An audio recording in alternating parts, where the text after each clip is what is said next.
Just slow down, pick up the tempo, just slow.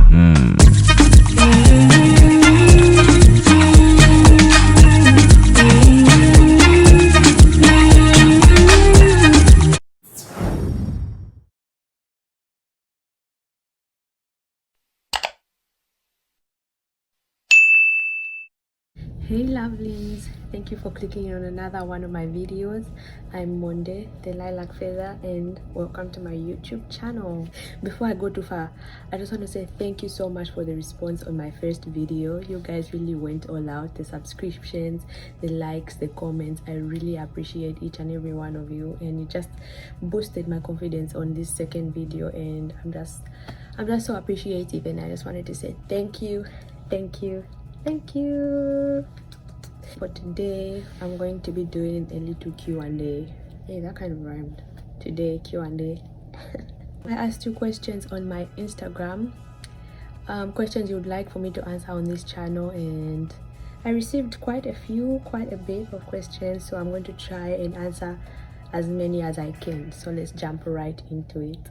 The first question was, describe yourself in 5 words. I like this one. I think I would say I am bubbly, easygoing, goofy, girly, and introverted. Those are the 5 words I would use to describe myself. Next question is, what's one thing you told yourself you would never do but ended up doing and actually don't regret? I like this question. I think this what I'm doing right now. Doing YouTube was something I never thought I would do. I used to always say, I'll never be that person who shares their life on social media, who shares everything, but here I am doing it, and so far so good. I don't regret it. Like, I've only posted 1 video so far, but I love it. I enjoy it. It's fun. I get to interact with a lot more people and grow as a person, and also in the social media world. So I don't regret it. Even though I told myself I'd never do it, I don't regret it so far. The next question is, do you drink? If the answer is no, why not? Guys, I don't drink. I don't drink. I don't know why not. It's because I just don't feel the chilaka to drink. Like, I don't feel that she need to take alcohol. Like, I do sip wine on special occasions, like maybe on Christmas or New Year, but that's only because I actually like the taste of wine. But I don't feel the need to feel drunk, to feel tipsy so that I can have fun. No, I can have fun without doing all of those things. So it's just a personal choice and a personal preference, actually. So yeah, I don't drink. The next question is, what's your greatest achievement? I would say my greatest achievement is getting this far in university. I'm sure, like we all know, university is not easy. So the fact that I've made it all the way to 4th year, I'm almost graduating. I'll be graduating in May. So the fact that I've made it this far without dropping out, without having to repeat any courses, is a flex. It's actually a flex. So yeah, that's one of my greatest achievements right now. And I'm proud of myself, and I don't take it lightly. You know, what's your biggest fear? My biggest fear right now is getting my heart broken. Guys, I'm not scared of childbirth. I'm not scared of death. I'm scared of having my heart broken because guys, the way I see people crying over loved ones they've lost and stuff, I don't want to experience that. So that's my biggest fear. And also, I've never had my heart broken, so I think that's why the fear is still there. So The next question is, Nshima or rice? Nshima. If you say anything else, there's something wrong with you. Nshima slaps, especially if you have like good relish, beef, goat meat, kalembla. Nshima wins. Rice is Nshima hits. Pizza or burgers? Burgers. I don't know why I've never liked pizza. Like, my whole life, I've never been that person to be like, oh, I'm craving pizza right now. No, it's like, it's okay. I can eat pizza, but it's not one thing I genuinely enjoy. Like, I would only eat three slices tops. Other than that, nah. Burgers are better. They've got more flavor. They've got more substance to them, you know. If you would eat one thing for the rest of your life, what would it be? It would be fruit. I love fruit. But then I think I have to choose one specific type of fruit, so it would be grapes. Yeah, the answer is grapes. I love grapes. The red grapes, to be specific. I would eat them for the rest of my life, hands down. The next question is, any regrets in life? P.S. It's okay to have regrets. We just gotta move on and say it is what it is. I 100% agree with you. But any regrets in life? I would say not seizing some of the opportunities that came my way in the past. Because of fear, because of self-doubt, there are certain things that I didn't go for, and I wish I should have gone for them. I think that's the only regret I have currently in life. Favorite series so far? I have two. This Is Us and The Good Doctor. Those two series are fire. It's one of those things where when you see them at first glance, you're like, this is boring. But give it a chance. I've put people onto This Is Us and The Good Doctor, and they're like, wow, this series is actually fire. Like, I never knew it was like this.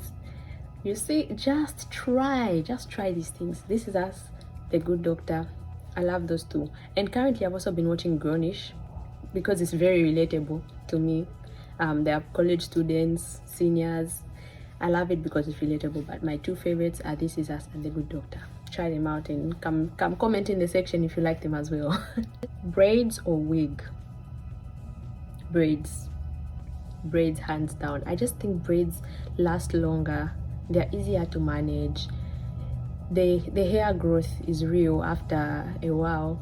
And wigs, I also don't know how to install them properly. Like, there's sometimes when I put them in, the hairline is not in the right spot, you know what I mean? And then you can see the lace sometimes. Maybe it's because I don't know how to do them properly. I like wigs on other people, but on myself, I'm so conscious of the lace showing, the edges are not laid nicely. So I'm for braids. I love braids. How tall are you? 3 foot what? LOL. The person who sent this knows how short I am. You guys, don't let my Instagram or my social media deceive you. I am a tiny person. I am itty bitty. I am small. So last time I measured myself was years ago, and I was 4'11".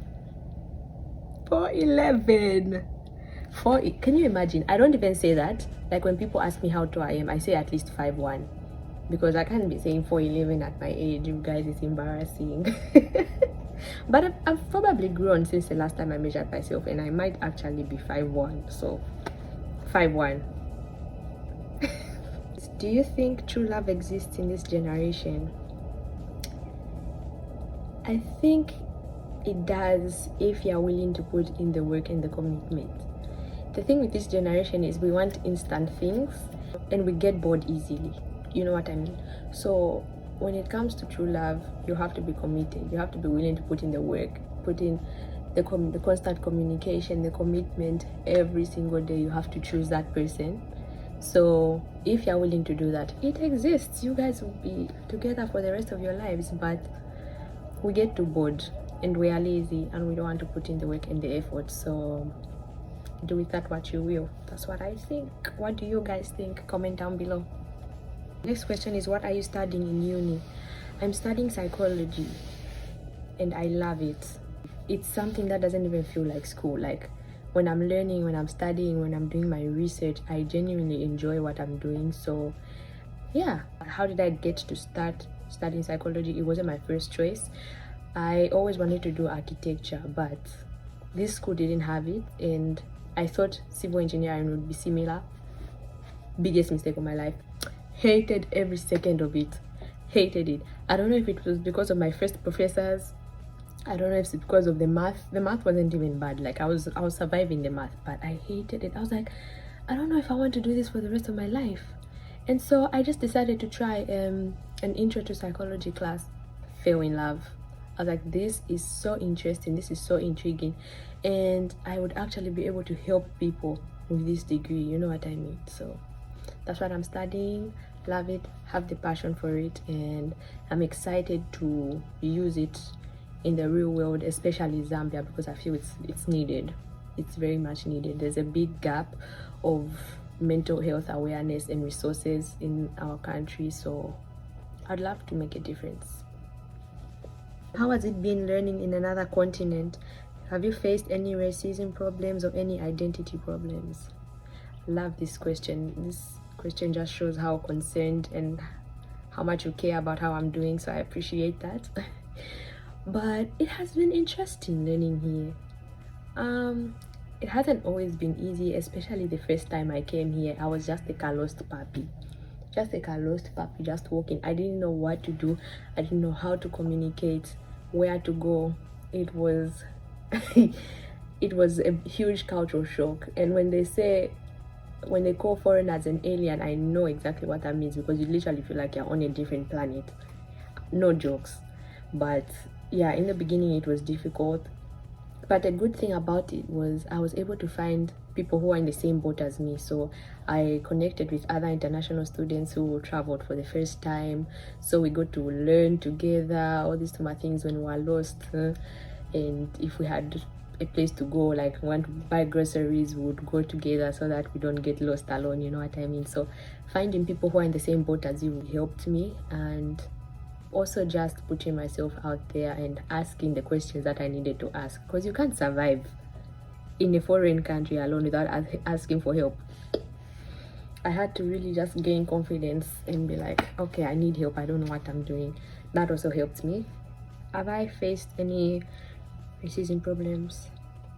I think I faced some microaggressions. So what that is kind of like under the surface racist remarks that are not blatant.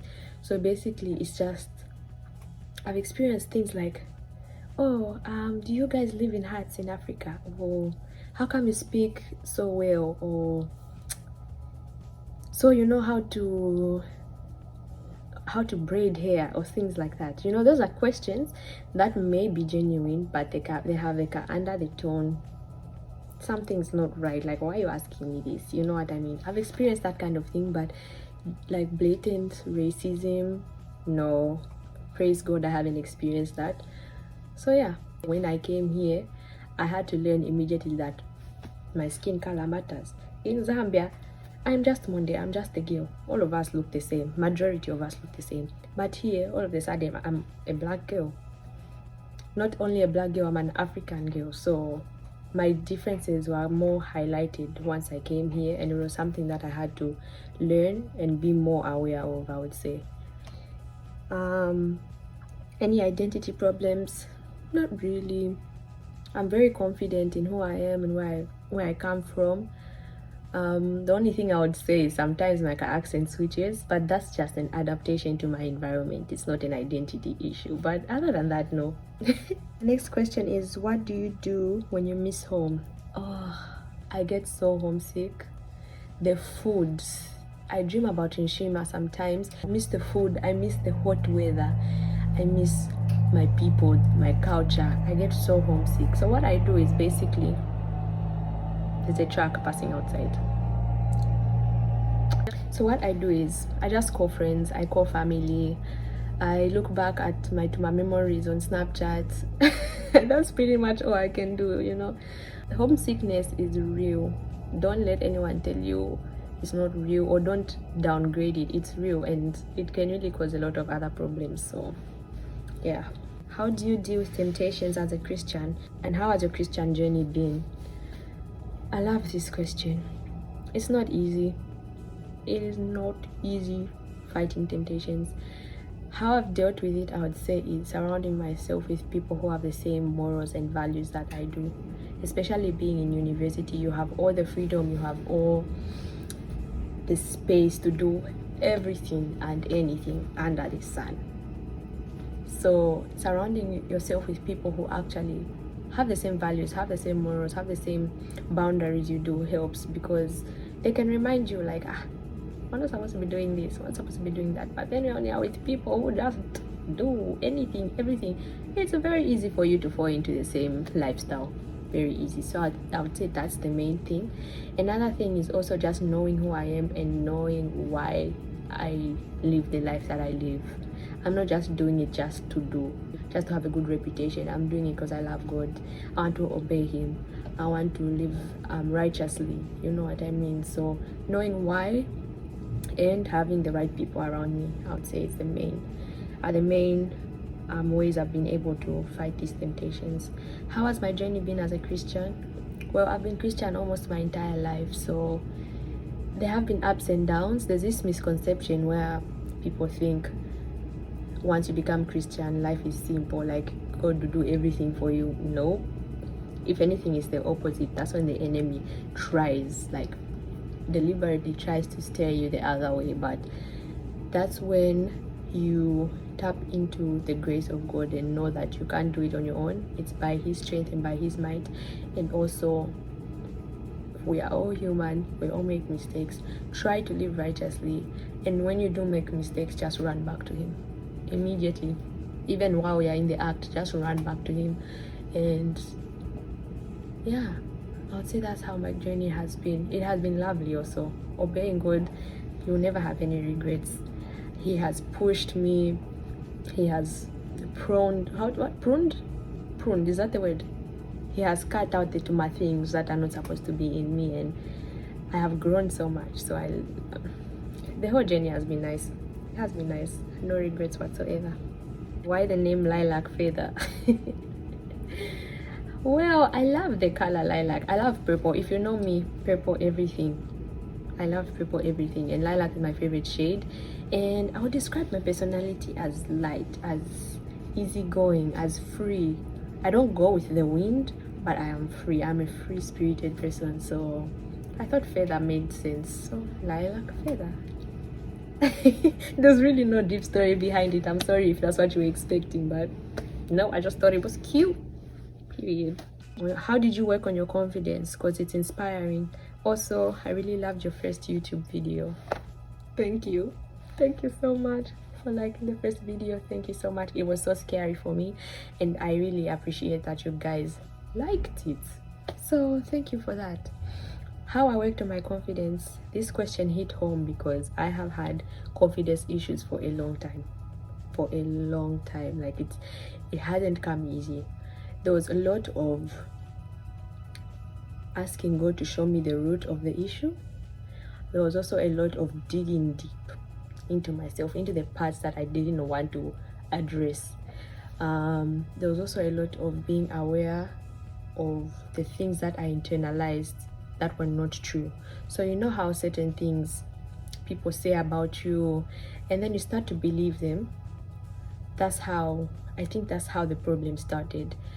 And in knowing how the problem started, I was able to now ask God to now get rid of those layers. And before I knew it, he started giving me challenges to practice my confidence. All of a sudden, I'm a small group leader for a class project. All of a sudden, he's asking me to lead worship in a foreign country with people I do not know. He's asking me to do YouTube. This was also an act of obedience and also a challenge in my confidence. So I think it was that pruning and that getting rid of the layers and that trusting and obeying God in the very hard challenges he asked me to do.